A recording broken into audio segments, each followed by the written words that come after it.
they put us in the car. Now, I don't know if they put me in the car with Boniface because we are blindfolded. So they drive. The drive became too long, and I said, but from the police station, we took about 30 minutes. This is an hour. So I thought maybe they've decided, because I had seen that the lady had my bag that I had left at police.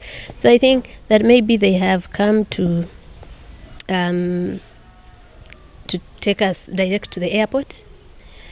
The journey became long and long and long and long, and I kept thinking, where are they taking us? By the time I got a chance to lift my blindfold without them noticing to see time on the car, it was 8 p.m. The journey that we had started at 10. So I hadn't realized Boniface wasn't there. I thought maybe Boniface is too badly off. He's not, he's a chatty guy, he's friendly, and he's someone who doesn't get angry for long. So he would already be talking to them. So I call him to ask him if behind my sweater is there. And they say, he's not here. And I said, where is he? He said, we have taken him somewhere else. Oh my God, now that's worse. First, you are now alone. Even if he was not helpful, he was as helpless as you. Yeah, but second, you don't know what they've done with him. So you have your anguish, So they stop somewhere, and for a while, they buy food. But now they start to care about my injuries. They even give me painkillers. They say, how are your feet? They were not stepping. They were swollen. So I hadn't, because I couldn't see. So I hadn't seen how swollen they were until I tried to wear these shoes. My foot couldn't enter at all. And I had no other shoes to wear. I think the shoes I had in my bag were high heels, which was worse. They couldn't also fit anyway. So I walk on foot and enter the car, and I was in the car the whole time, blindfolded. So now after we stop there, they ask me what food I want to eat. They had given us tea the other side at the spot where they tortured us from. So they ask me what food I want to eat. I say whatever is there. They say chips or whatever. They bring food. They were also eating, I think, for the first time. So after an hour of a break, they drive again, and for another 6 hours, because I think we got to where now they took me alone towards 2 a.m. So now me all along, because I'm blindfolded, I'm thinking they decided to use the road to take me home. But you know how big Tanzania is. We hadn't even reached anywhere in those about 15 hours. Yeah, so they put me in a room. By the time we get there, I had realized they are worried about my injuries. So I had realized that they won't inflict any more pain. I wasn't now worried about pain. I had thought they want the injuries to heal before they let me go. That's what it looked like, because they were giving me painkillers all the time. So they give me a small mattress to sleep, and I sleep. It was so cold. I think one of the captors from the car brought me a jumper to wear it and sleep. There was nothing to cover you. So I sleep thinking that maybe we have slept closer to the border and tomorrow they will take me to the border. By that time, I don't know if my passport is back from the police. The police had held on to our passports. So in the morning, the lady wakes me up to take a shower at 6 a.m. and I'm thinking I'm taking a shower to go home. They keep me again in that car room for the whole day. And now I refuse to eat. I tell them I'm not interested in eating. I want to go home. If there's a case you are accusing me of, if there's any punishment you want to do it, but let us get it over with, and I go home. So I refuse to eat because I had realized that they care about how you go out looking.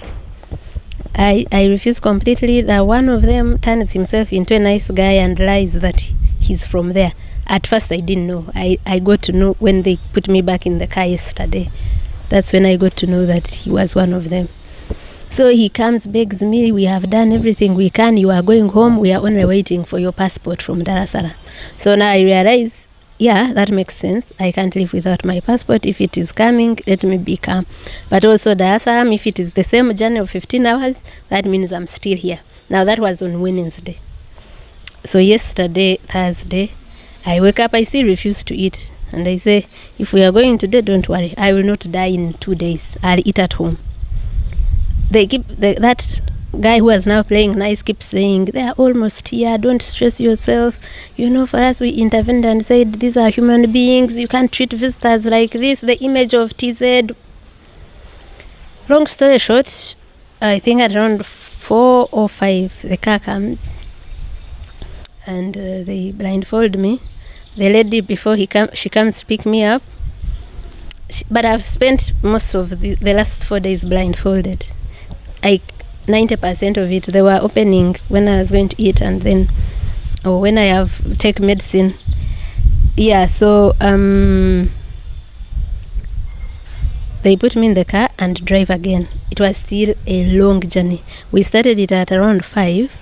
I'm blindfolded all through. They are threatening me. If you say what has happened, you will see what will happen to you. And I just keep saying, okay. So we drive for another, must have been like 9-10 hours. They get me out of the car after telling me again that, threatening me that if I say anything, what has happened in Tanzania stays in Tanzania. I say, but you mean what has happened on my body? Because I wouldn't mind what is happening in Tanzania if my rights haven't been violated, if I haven't been tortured for no reason. I said, I've told you, you will see what will happen to you. So they get me out of the car and they say, yeah, get out, you are home. That's when they remove the blindfold, and I am thinking, I am home where? I don't know where I am. They said, yeah, Mutukula border is ahead. Just walk. I am limping. I have no money. I have no phone. So I tell them, but how am I going to go home? I from here. They said, you figure it out. They turn around the car. So I start walking, and they had left me more than 2 kilometers from the border itself. Do you know what time it was? I asked the border that rescued me what time it was, and he phoned me after walking a short distance. I was limping. The border guy said it was 2:42 a.m. So they throw me there. I'm walking, but it is night. Yeah, it is scary, but you are thinking, I am better off here in a scary night, bushy, middle of nowhere, than in the car with killers. The anguish of spending all that time that I spent in the car with them. I am not even seeing anything. So as I'm walking, I see a border passing. I call it. This is now taking your chances. Whether that border is another criminal, you don't know. The guy comes back, but he was a nice guy. He is a Tanzanian. Now he almost made me forget that this whole time in that chain of events I've told you, I didn't meet a sensible or good person. No. So this guy, speaking English with difficulty, says, where are you coming from? Where did you come from? I said, someone dropped me here. Some people had kidnapped me. They dropped me here. Please take me to the border. He said, yes, I will help you. I sit on the border. He takes me. I had never been to Mutukula border. He shows me the side of TZ for immigration. I go there. The guy took so long looking into my passport. There's even where he said, you've overstayed. I'm thinking, what do you mean overstayed in TZ? Like, we have no visa for TZ. But I was so disoriented, so tired. So, like, you can imagine, you haven't eaten, you haven't slept, but all those are things you're not feeling. You're just thinking about what is your family going through, not knowing where you are. All this time, I asked that they just allow me make one phone call. That was refused from the time they were detaining us. So I get there, I just want to go, and the guy is asking things I don't know. I just keep quiet. It's later when he gives me back my passport that I saw it is stamped on the day we are detained at CPS that departure in 2 days by your own means. So they detain us they deport us in our absence when they have our passports. So he takes pictures of whatever he was taking. I didn't even want to know. I just want to get out. I get my passport. this guy is waiting for me, the young man, the border guy, shows me to the Ugandan side. Ugandan side had no one at customs. I go back to the security officer that had told me about, showed me where it is, and I tell him there's no one there, but I ask him to give me a phone, and I make a phone call. I had only one number in my head, and that was my sister's here. So I kept thinking, if it is not on or she doesn't pick, I'm finished. I have no money, I have nothing. So that security officer tells me to go to there's a police just after immigration on the Ugandan side. I go to that police post. There were 2 policemen sleeping, but one wakes up as soon as I enter, and I ask him to help me make a phone call. And he does. I call my sister. I was calling her to send me money so that I get away to come. Surprisingly, I call her, and she hears me on the phone. She wails, and she says, "We are in Lukaya." Now I'm wondering, how did they come? Yeah, she said, "You wait for us there. We are in Lukaya, but if you need to go to hospital, tell that person to take you to the hospital." In the meantime, they had seen Boniface yesterday. Now, I didn't know Boniface had arrived. I was thinking, where is he? How is he? Yeah, so I sit there. This was the longest wait ever. I think this was 3 a.m. They get to me at around 6. And yeah, and that's when I realized that the nightmare is, well, not over. The trauma stays on, but the immediate danger is over. So yeah, you just got here when we were getting here, because now that's when I started to feel things I didn't feel, like hunger, like exhaustion.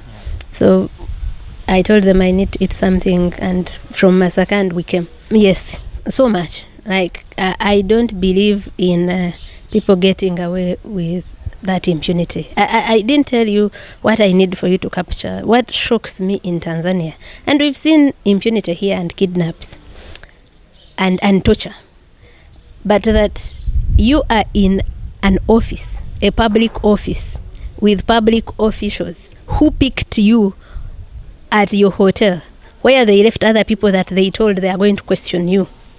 They move you to another public institution, police, and a police officer calls thugs to pick you from his custody.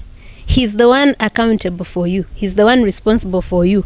Calls thugs to pick you up and blindfold you and go and torture you. We have not yet reached there.